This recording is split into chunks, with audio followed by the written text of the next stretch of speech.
বাড়ির ক্ষেত্রে real estate বিজনেসেও তার মানে আমি যদি একটা বাড়ি কিনি তারপর সেটা ভ্যালু বাড়ছে, এটার মধ্যেও তাহলে ক্যাপিটাল গেইন ট্যাক্সটা কি পড়ছে? জি, অবশ্যই, খুব ভালো প্রশ্ন।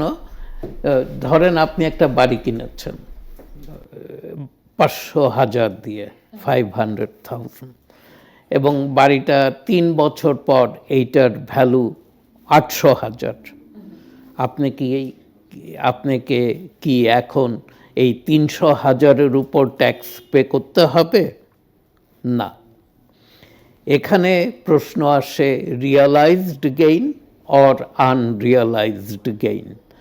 মানে আপনি বাড়ি কিনেছেন 500,000-এ, বাড়ির দাম বেড়েছে 800,000, 300,000 আপনার গেইন, কিন্তু এটা আনরিয়ালাইজড গেইন।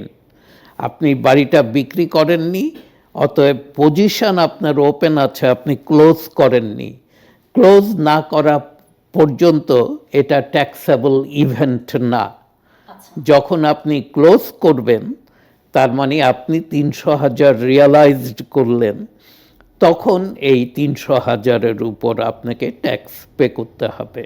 তার মানে আনটিল আমার কাছে ওই অ্যাসেটটা আছে, এখন আমি ইউটিলাইজ করিনি, তখন পর্যন্ত এটা আনরিয়ালাইজ থাকছে। যখন আমি বিক্রি করে ফেলছি তখন সেটা রিয়ালাইজড হচ্ছে। এবং যখন এখানে দুই ধরনের ক্যাপিটাল গেইন ট্যাক্স, একটা হচ্ছে short term capital gain tax, আরেকটা হচ্ছে লং টার্ম।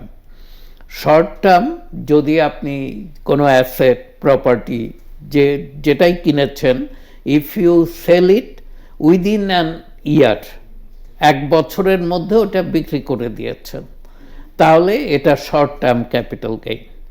আর আপনি যদি more than a year hold করেন এবং তারপর বিক্রি করেন, এটা হবে লং টার্ম ক্যাপিটাল গেইন।